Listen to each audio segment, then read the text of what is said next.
Jubilé des Jeunes 2025 à Rome, retrouvons les jeunes pèlerins en chemin jubilaire avec les frères de la communauté Saint-Jean. Génération jubilée, il est temps de se lever.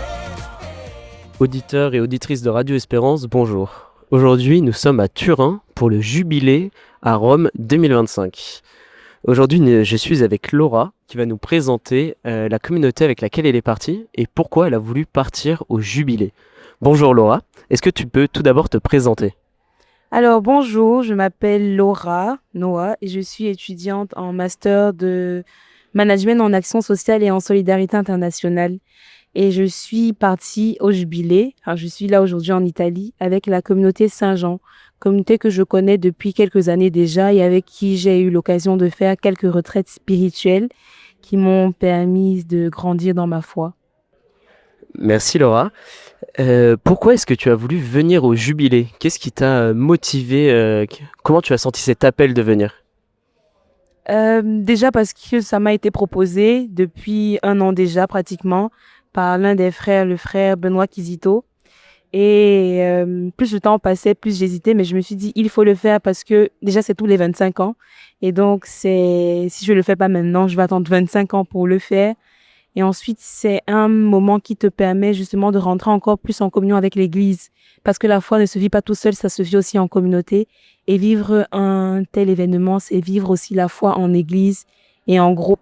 Et c'est ça qui nous fait grandir encore plus aussi dans notre foi et dans notre chemin avec le Christ.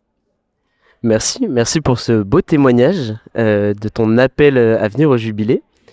La communauté Saint-Jean avec laquelle tu es parti propose un itinéraire pour aller jusqu'à Rome. Donc tout d'abord de passer par Turin, puis ensuite passer quelques jours à Assise et enfin arriver au cœur du Jubilé à Rome.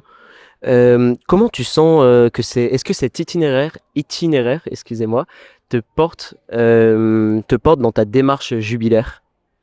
Alors, je pense que cet itinéraire me porte fortement dans ma démarche jubilaire, notamment parce que nous traversons des villes qui sont importantes pour la foi et qui nous permettent de voir justement des modèles de sainteté, notamment Don Bosco et puis Saint François d'Assise.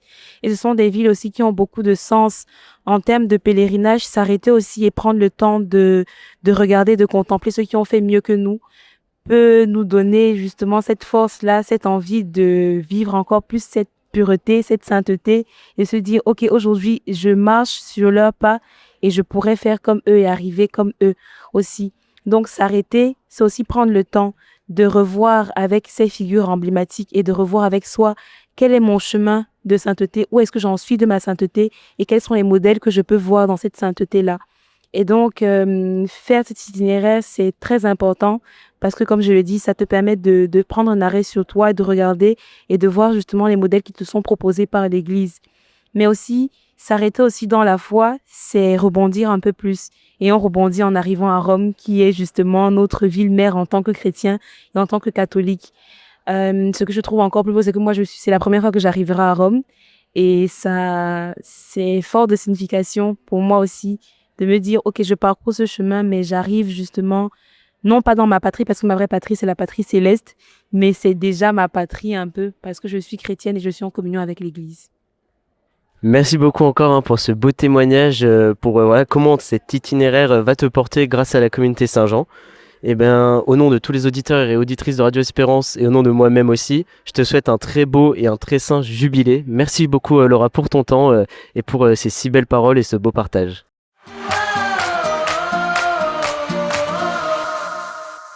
Une fois arrivé au Val d'Occo, un des premiers enseignements pour débuter cette démarche jubilaire de cette année 2025, le frère Benoît Kizito nous a parlé de l'appel du Seigneur, comment nous pouvons entendre le Seigneur. Ça a été notre premier enseignement et qui tombe justement à pic ici au Val d'Occo où Don Bosco a entendu la parole du Seigneur, l'appel du Seigneur à accueillir tous ces différents jeunes. Ainsi, au cours de son homélie, que je vais vous passer juste après, le frère Benoît Kizito nous a rappelé comment entendre cet appel du Seigneur.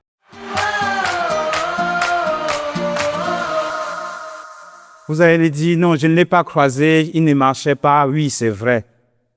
Mais ça ne veut pas dire qu'il n'était pas là. As-tu vu Dieu ce matin? Lise, As-tu vu Dieu? Pas encore ce matin. Déborah? Pas encore. En fait, c'est de se poser la question, oui, à quel moment j'ai vu Dieu? J'ai croisé le regard de Dieu qui me regardait de façon à changer ma vie. À quel moment Dieu m'a parlé ce matin, vendredi? À quel moment Dieu t'a parlé à toi? Il a dit des mots. Il y a beaucoup de personnes qui ont dit des choses, mais à quel moment tu as dit cette parole est pour moi? Ce n'est pas juste une parole en l'air, ça m'est adressé. À quel moment? Oui, sinon on est comme ceux qui entendent sans entendre.